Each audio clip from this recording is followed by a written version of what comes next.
The first China International Import Expo opened in Shanghai with Chinese President Xi Jinping delivering a keynote speech entitled "Work Together for an Open Global Economy that is Innovative and Inclusive."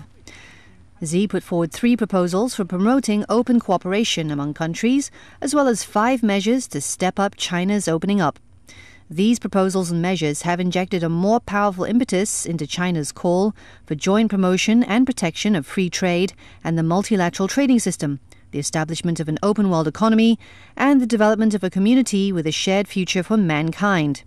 President Xi Jinping, in his speech, noted that economic globalization is an irreversible historical trend. The terms openness, innovation, and inclusiveness appeared frequently in his speech.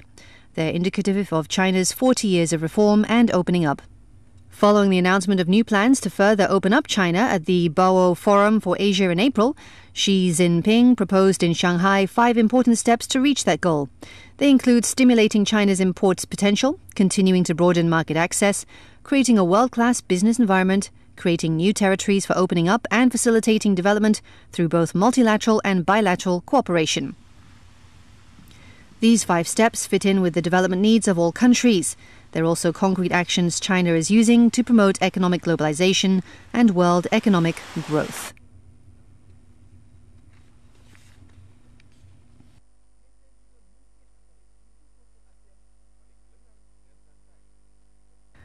A poverty-stricken village in Aksu Prefecture in northwest China's Xinjiang Uyghur Autonomous Region has been making progress in poverty alleviation since a resident task force came to the village and helped locals find a way to grow rich. There are more than 1,500 villages in the Tuawanki Maijeti village in Aksu's Ukturpan County, with more than 230 people living in poverty. A resident task force formed by officials from the organization department under the Regional Committee of the Communist Party of China came to the village in March last year to help them shake off poverty. After conducting thorough investigations and consulting experts, the team found the village to be quite suitable for fungi production. The village then started to introduce an edible fungi project and successfully grow black fungus with good taste and high nutritious value. Technicians also taught villagers how to make bacteria stick and grow black fungus themselves. Tony Zahan Jumet, a villager, has not only learned how to grow black fungus, but earned 10,000 yuan, about $1,146 more than the previous year this spring. In the village cooperative, the purchasing price for the first-class dried black fungus is 90 yuan per kilogram, and villagers can get money right after they sell the fungus. After more than 1 year's effort, the income of the poverty-stricken families in the village all increased by more than 10,000 yuan. Over 800 jobs were created, and the revenue of the village increased to about $144,634 US.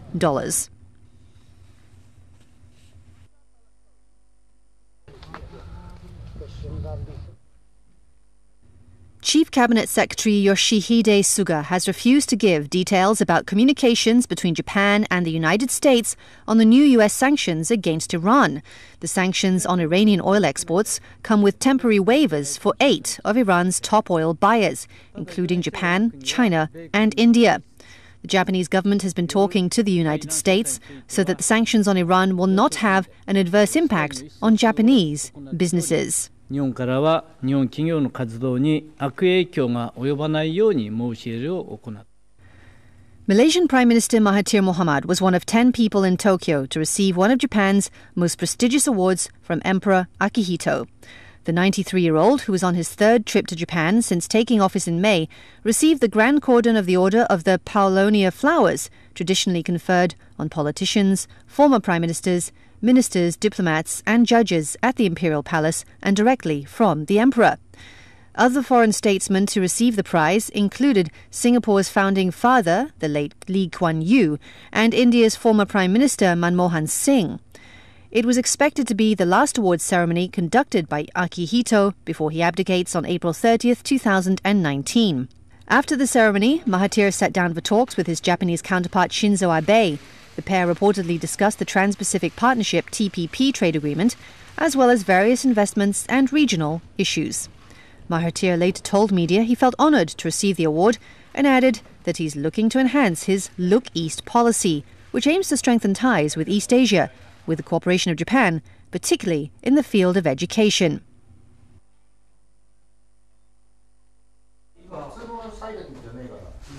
A city in northeastern Japan held evacuation drills for World Tsunami Awareness Day. Sendai was hit by quake-triggered tsunami in March 2011. About 7,000 people, including residents of coastal areas, took part in the drills. They were based on the scenario that a magnitude 9.0 earthquake had occurred. A tsunami warning was issued. The Minamigamo district was entirely submerged in the 2011 tsunami. Officials used a wireless warning system to urge the residents to evacuate. People headed for a 9-meter-high evacuation tower that was built 2 years ago. The tower is equipped with wheelchairs.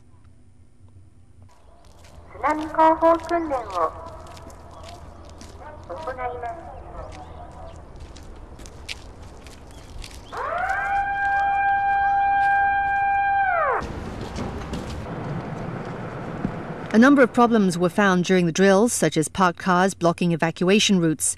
Community leader Kazuo Matsuo says he wants to continue holding drills to ensure that everyone will be protected.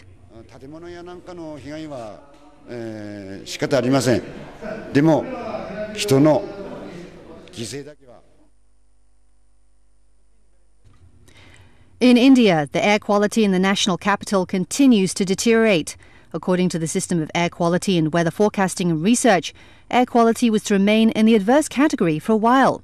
According to the latest air quality index, were indicative of hazardous state of air quality. Meanwhile, Delhi authorities stepped up efforts to combat pollution, which included measures like halting construction activities and regulating traffic. There was a halt on all construction activities involving excavation. Civil construction has also been suspended in Delhi and other NCR districts, besides closure of all stone crushers and hot mix plants generating dust pollution. The Delhi Pollution Control Committee also directed the Transport Department and the Traffic Police to intensify checking of polluting vehicles and control travel congestion in the region. An aggressive 10-day-long clean air campaign was conducted to monitor and report polluting activities as well as to ensure quick action. Hefty fines were imposed on violators by the teams deployed to monitor implementation of measures to combat pollution in the Delhi NCR under the campaign.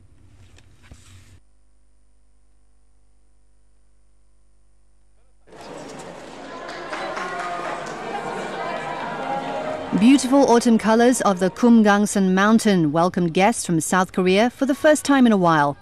This joint inter-Korean event was organised in the Kumgang area by the private sector for the first time since June 2008. The South and the North pledged to boost private sector exchanges in line with the inter-Korean declarations signed recently between the leaders of the two Koreas.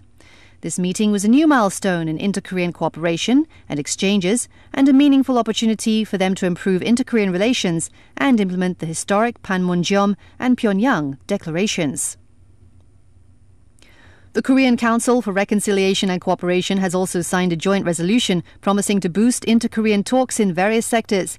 The joint event was held against the picturesque backdrop of the Kumgang foliage. The South Korean delegation got to see some of the most scenic spots of Kumgang Mountain for the first time in a decade, including Lake Samilpo, where, according to a legend, a king stayed for 3 days. The event was expected to pave the way for promoting further private sector exchanges between the South and the North.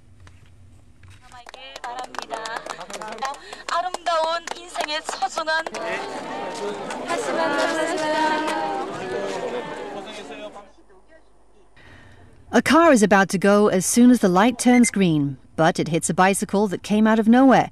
This bicycle was going against traffic when it collided into the automobile. These cyclists did not follow the rules, but cyclists say that oftentimes they feel threatened by cars. Regardless of who's at fault, accidents involving bicycles tend to cause serious injuries. In collisions, cyclists are prone to hitting the pavement head first. So 2/3 of the fatalities had head injuries. A 30-minute observation on any given morning showed that only 1 out of 10 cyclists was wearing a helmet. A helmetless cyclist barely avoided vehicles or cycled in the middle of the road. When a cyclist without a helmet gets into an accident, the shock to the bare head is 8.8 times harder for adults than compared to a cyclist with a helmet on. In the case of children, the shock is 12 times higher. There are no safety mechanisms in bicycles to protect the cyclists. Accidents mostly occur in cities on streets narrower than 9 meters. so a cyclist must wear a helmet even when only riding a short distance. Cyclists must also refrain from riding at night without lights or while intoxicated. And when on one's bike, cyclists must use the right side of the road like all other vehicles.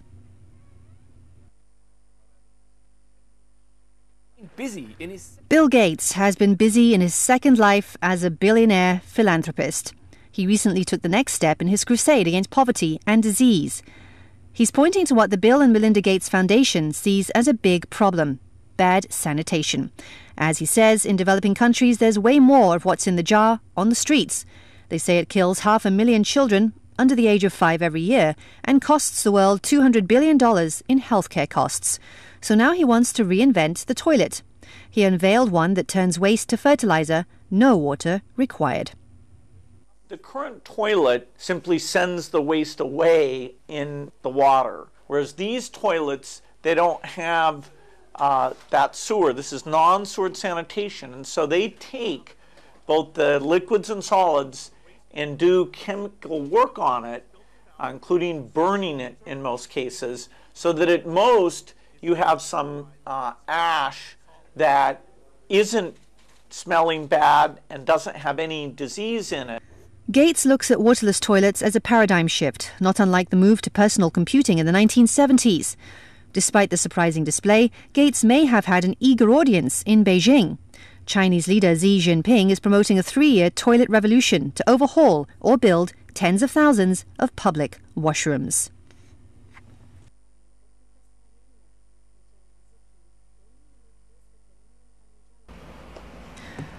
When Han Siyuan first decided to apply for a job as a pilot cadet in 2008, she was up against 400 female classmates in China on tests measuring everything from their command of English to the length of their legs. Eventually, she became the only woman from her university that Shanghai-based Spring Airlines picked for training that year. She is now a captain for the Chinese budget carrier, but it has not become much easier for the women who have come after her. Han is one of just 713 women in China who, at the end of 2017, held a license to fly civilian aircraft, compared to 55,052 men. Of Spring Airlines' 800 pilots, only 6 are women. China's proportion of female pilots at 1.3% is one of the world's lowest, which analysts and pilots attribute to social perceptions and male-centric hiring practices by Chinese airlines. But Chinese airlines are struggling with an acute pilot shortage amid surging travel demand, and female pilots are drawing attention to the gender imbalance. During an average workday, Han pilots a flight of around 180 passengers to and from Chongqing. She particularly dislikes being classified by her gender in the workplace. The strongest calls for change are coming mostly from Chinese female pilots, thanks to a slew of returnees who learned how to fly while living abroad in countries like the United States. It wasn't until March this year that the China Airline Pilots Association established a female branch. Chen Xinjiang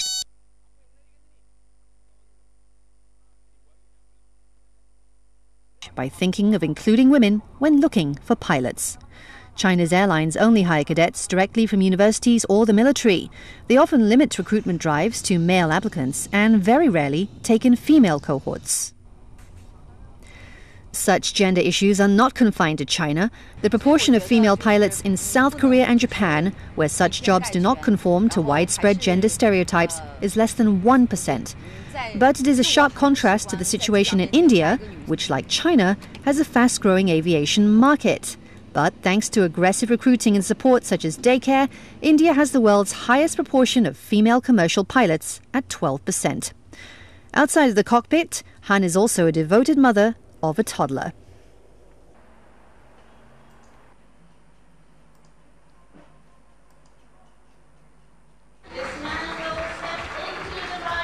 American boxer Floyd Mayweather Jr. announced at a news conference that he has signed with Japanese mixed martial arts promotions company Rizin Fighting Federation to fight kickboxer Tenshin Nasukawa on New Year's Eve in Saitama, Japan.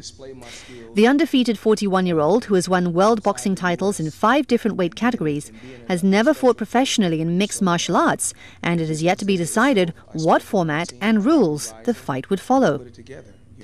His opponent at the event, Rizin 14, will be 20-year-old Japanese kickboxer Tenshin Nasukawa. Nasukawa competes in Rizin championships in both MMA and pure kickboxing and has won all 4 of his MMA fights. While boxing rules restrict bouts to the use of fists, MMA rules can incorporate kicks, knees and elbow strikes, as well as wrestling, joint locks and chokes. Mayweather said the terms of the fight would be decided in the coming weeks. Mayweather said the decision to fight in Japan was about expanding his global profile. Mayweather's last bout was in 2017 when he beat Irish MMA fighter Conor McGregor, running his boxing record to 50-0 and earning close to $300 million. The boxer had come out of a near 2-year retirement to fight McGregor and afterwards said he was done with the sport. The finances of the Rizin deal were not disclosed at the news conference.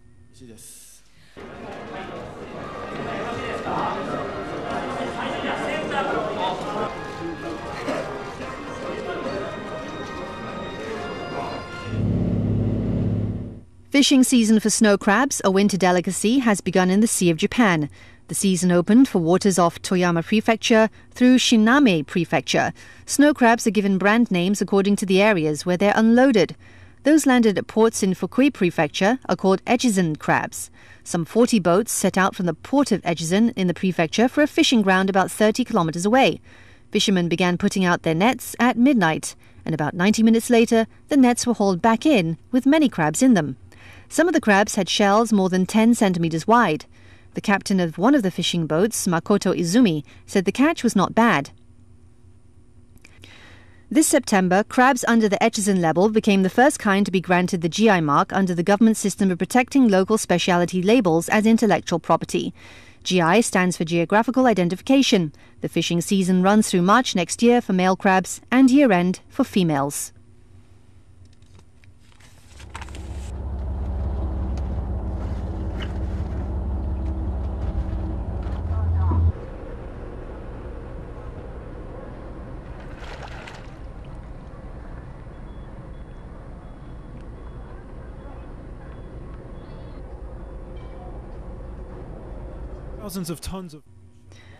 Thousands of tons of fish have washed up on Iraq's Euphrates riverbank this month, all dead freshwater carp. And what killed them is still an open question.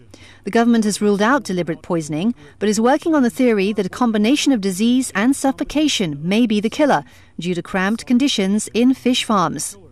The Undersecretary of the Ministry of Agriculture said crowded floating cages and close distance between them were among the reasons, in addition to stagnant water, due to low levels of water flowing in the Euphrates coming from Turkey. As a result, the Euphrates River in these areas has been turned into a lake of stagnant water. This, in consequence, has caused a depletion of oxygen and eventually the deaths of vast numbers of fish. While unconfirmed, the incident is a dramatic sign of worsening pollution and water problems in Iraq. Carp is also a part of the local cuisine, and farmers are concerned prices could double because of the losses. They've called on the government to compensate them. This man says 10 workers on his fish farm are now without jobs, a year's worth of work wasted. State media say additional tests are being conducted outside the country.